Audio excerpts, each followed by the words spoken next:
out of the sea. Then I stood on the sand of the sea, and I saw a beast rising up out of the sea.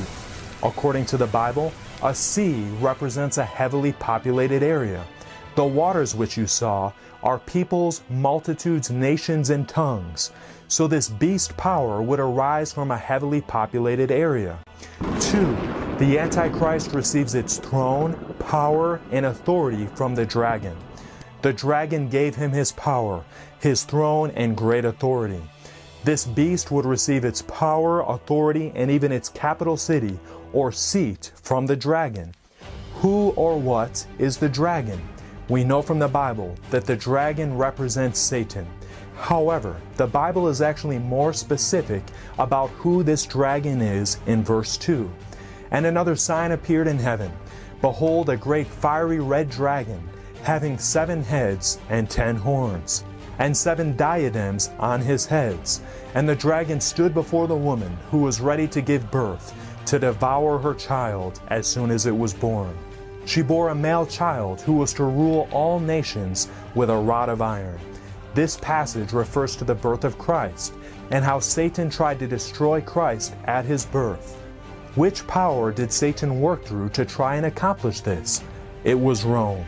Herod, the king of the pagan Roman Empire, tried to destroy Jesus at his birth. So, according to Revelation, Rome would give this Antichrist beast its power, throne, and capital city. Some of you may be starting to see which historical power matches these descriptions. 3. The Antichrist becomes a global power. All the world marveled and followed the beast, and authority was given him over every tribe, tongue, and nation.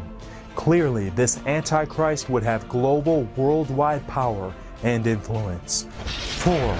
The Antichrist is guilty of blasphemy.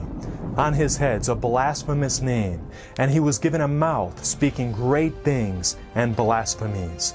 Then he opened his mouth in blasphemy against God, to blaspheme his name, his tabernacle, and those who dwell in heaven. The Bible defines blasphemy in 2 ways: claiming the power to forgive sins and claiming to be God himself. This beast power would be guilty of both forms of blasphemy. Which organization could this be referring to? We will soon find out. 5. The Antichrist rules for 42 prophetic months. He was given authority to continue for 42 months. In Bible prophecy, 1 prophetic day equals 1 literal year.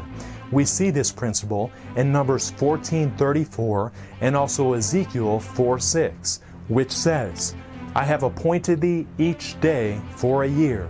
So this Antichrist power would rule for 42 prophetic months, which is 1260 days in the Hebrew calendar, which amounts to 1260 literal years.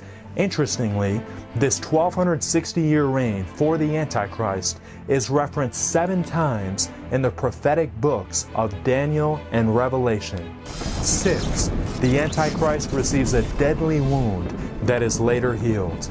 And I saw one of his heads as if it had been mortally wounded, and his deadly wound was healed.